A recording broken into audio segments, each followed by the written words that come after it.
여러분, 정부가 문재인 대통령을 주제로 확대 경제장관 회의를 열었거든요. 그 자리에서 내년도 경제정책 방향을 확정하고 발표를 했습니다. 그런데 참 놀라운 그런 경제정책이 나왔어요. 바로 크게 말하면 이게 경제정책인데요. 내년에 경제성장률을 3.2%를 하겠대요. 올해도 사실 정부가 0.1% 플러스 성장을 한다고 지금까지 예측을 해왔잖아요. 그런데 결과는요, 마이너스 1.1%로 다시 고쳤어요. 얼마 전에. 그런데 내년에 또 3.2% 성장하겠대요. 취업 증감도 올해가 마이너스 22만 명이 되는데 내년엔 15만 명 증가시키겠대요. 지금 제가 알기는 홍남기 경제부총리가 2020년에 적어도 15만 명 이상을 취업시키겠다 그렇게 이야기를 했던 걸로 나는 기억하거든요. 그런데 올해는 마이너스 22만 명이에요. 내년에는 15만 명 하겠대요. 여기에다 고용률도 15세에서 64세까지 65.8%에서 65.9%로 올리겠답니다. 이거는 뻔하죠. 노인 알바 올리겠죠. 60세에서 64세까지가 여기도 포함되어 있으니까 말입니다. 그런데 여러분, 과연 이게 가능할까요? 저는 정부의 정책이 또 국민을 현혹시킨다고 생각을 합니다. 왜냐고요? 3.2% 달성을 하려면 15만 명의 취업자를 늘리려면 65.9%의 고용률을 늘리려면 이게 진짜 장난이 아닙니다. 뭔가 경제정책에 획기적인 그런 방법이 있어야 합니다. 그런데 그렇지가 못해요. 당장 내년의 경제정책에 대한 내용을 뚫어져라 쳐다보니까요. 핵심이 딱 하나예요. 하나. 돈 풀기가 답니다. 내년 상반기에 경기의 파급 효과가 굉장히 큰 일자리 있잖아요. SOC, 토목. 아이고 참 미치겠다 그죠? 토목 가지고 안 한다고 그렇게 이야기해놓고 내년에 토목 가지고 조기 집행을 한대요. 게다가 통화정책도 계속 완화하겠다. 금융정책은 정책금융을 494조 8천억 원을 확대하겠다. 이게 다예요. 이게 다. 아니 경제정책 중에 핵심이 돈 풀기가 되면 안 되거든요. 그러면 경제 활력이 어디 가요? 부채만 쌓이지. 이게 잘못됐다는 겁니다. 내년에 경제정책의 핵심을 되려고 그러면 제가 생각해서는 일단 근로의 유연성 가져와야 돼요. 노동개혁이 이루어져야 된다고요. 노동개혁이 이루어져야지 이게 현장이 돌아갑니다. 노동개혁이 이루어지면서 생산성 올려야 돼. 생산성. 그리고 일자리 나누기 해야 돼요. 그러면서 말입니다. 여기에 재정정책을 더 추가를 시켜야 합니다. 또한 기업에 대한 규제 많이 해결해 줘야 됩니다. 규제 해결 안 해주고 어떻게 해결한다고 생각을 하세요? 지금 같은 이 위기에 할 수 있다고요? 천만의 말씀이요. 거의 불가능합니다. 돈 풀기 가지고 한다고 그러면 뭐든지 할 수 있죠. 뭐든지. 내년에 또 추경해서 예산 땜질하고 당장 내년 4월에 보궐선거 앞두고 또 긴급 추가경정 예산 편성할 조짐 보이고 있잖아요. 이게 말이 돼요, 여러분? 저는 이게 돈 풀기만 가지고 경제성장률을 앞당기기가 저는 쉽지 않다고 생각을 합니다. 놀라운 것은 여러분, 진짜 놀라운 것은요. 한국은행은요. 내년 성장률을 3%로 올려잡기는 했습니다. 그렇지만 한국은행은 이 3%로 올려잡았지만요. 분명히 이야기했던 게 코로나19가 반영이 안 됐다고 그랬어요. 코로나19를 반영하면 이거보다 내린다고 했거든요. 그러면 지난번 2.8%로 전망을 했을 때 8월 전망했을 때 이렇게까지 내릴 가능성 굉장히 큽니다. 그런데 정부는 3.2% 이게 말이나 되느냐고요. 이게 국민들에게요 착시를 불러일으킵니다. 착시를. 게다가 말입니다. 이렇게 되면 경제 성장률이 3.2%가 되면 GDP가 그만큼 늘어난다고 가정이 되는 거잖아요. GDP가 그만큼 늘어난다고 가정이 되면 여러분, 국가 부채가 줄어드는 효과가 있습니다. 왜냐고요? 국가 부채 비율은요, 분모에는 GDP가 올라가거든요. 분자에는 국가 채무가 올라가고요. 이거를 3.2% 성장하게 이렇게 잡아놓으면, 당연히 밑에 GDP, 국내 총생산이 늘어납니다. 국내 총생산이 늘어나게 되면 3.2%만큼 늘어나니까요. 사실은 지금 쪼그라드는데 원래도 0.1% 늘어난다고 해서 지금 부채 비율이 이거지 1.1% 마이너스가 된다고 간다면 아마 부채 비율이 43%로 잡았지만 이보다 훨씬 클 거예요. 그러니까 한국은행도 지금 기본적으로 코로나19가 덮친 걸 안 잡았다고 이야기를 하는데 여기는 정부는 잡았다고 이야기하는 게 3.2%입니다. 잡았다고 이야기하는 게. 모르겠어요. 이렇게 될지 안 될지는 봐야지 알지만 제가 보기나 많은 전문가들이 보기에도 3.2%는 너무 장밋빛 전망이다 이렇게 이야기를 하고 있습니다.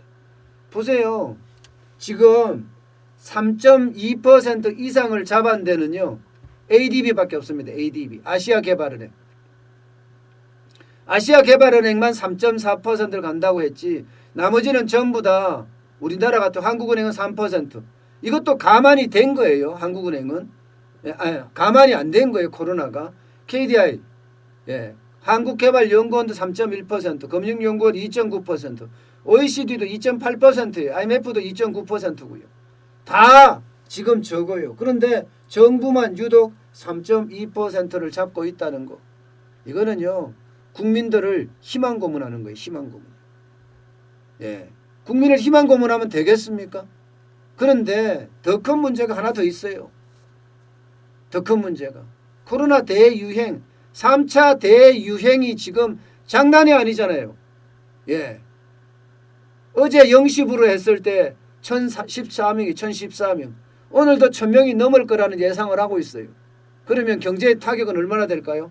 여러분 코로나19의 지금 3차 대유행은 경제의 타격 엄청나게 줄 수 있습니다.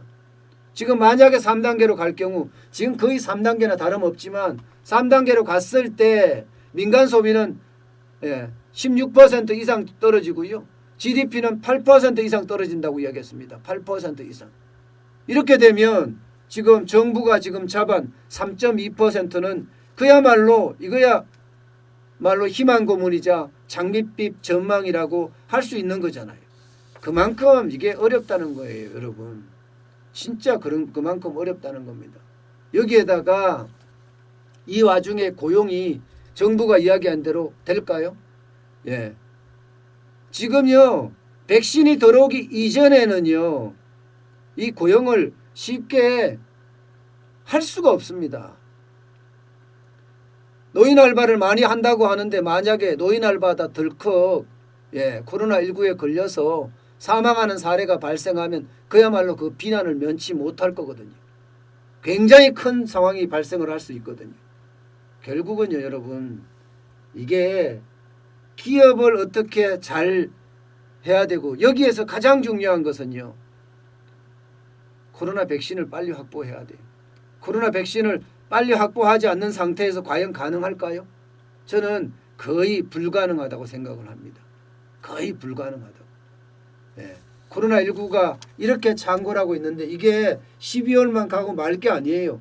1월, 2월, 3월 백신이 나와도 한동안은 가는 게 지금 현상이 될 수밖에 없습니다. 여러분. 그렇다고 이야기하면 정부의 전망은 진짜 장밋빛 전망이죠. 여기다가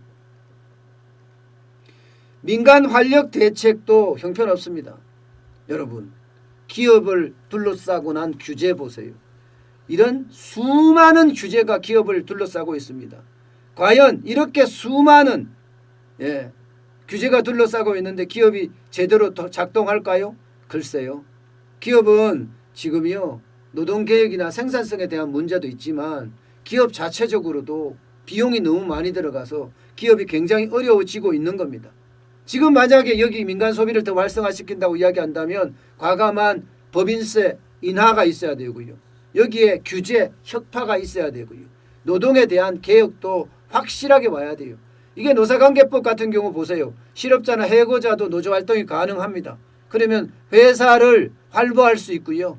공장을 점거해서 파업을 할 수도 있다는 이야기예요. 자, 이렇게 된다면 여러분, 이렇게 된다면 기업한테는 기울어진 운동장 중에서도 엄청나게 기울어진 운동장을 만들어줬잖아요. 저는 이런 게 참 웃겨요. 기울어진 운동장 말 잘 만들었어요. 예. 그러면서 사람들에게 느끼기에는 운동장이 기울어져 있단다. 그러면 한쪽으로 치우치지 않겠느냐. 그렇게 이야기하면서 바꾸겠다 이야기했거든요. 그런데 노사관계법 같은 경우는 반대로 기울어진 운동장이 돼버렸어요. 가도 넘어갔다는 거죠. 가도 넘어갔다. 예. 저는 기업의 규제가 없는 한 거의 불가능한 상황이 되지 않겠느냐 이렇게 봅니다. 여러분, 가장 심각한 것은요. 너무 국민에게 희망을 주면서 너무 많은 희망 고문을 줄 수 있다는 사실입니다. 내년에 취업자 증감이 15만 명 나온다는 것은 결국은 많은 사람에게 취업의 기회가 있다는 그런 희망 고문을 하는 거잖아요. 고용률도 65.9%로 가면 정부가 나서서 고용을 많이 해줄란가 보다.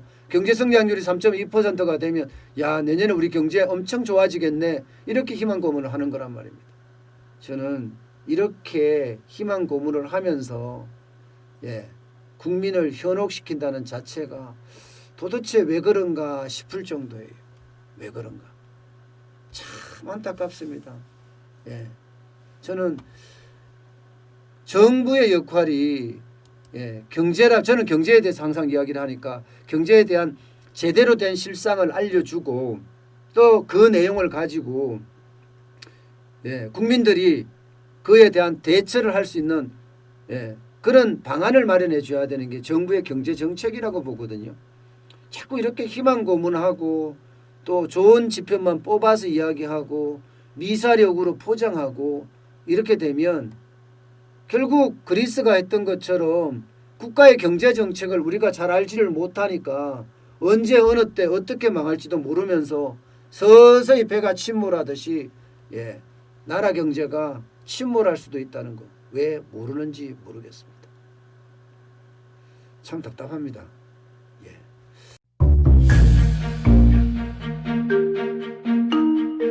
세종대왕과 샤넬 넘버5, 벤츠 자동차의 최고급 기종인 마이바흐의 공통점을 아시나요? 바로 침향입니다. 침향이란 동남아시아에서 자생하는 침향나무가 상처를 입었을 때 스스로를 보호하기 위해서 분비시키는 침향나무의 진액입니다. 진침향은 태국산 침향과 러시아산 녹용, 그리고 국산 홍삼, 백봉령, 또 산수유, 당귀, 숙지향, 꿀로 이루어진 침향환으로 만성 피로나 또 스트레스, 기력이 저하된 직장인분들, 또 수험생들, 연세 드신 어르신분들이 드시면 좋은 환입니다. 진침향 여러분들께 자신있게 권해드립니다.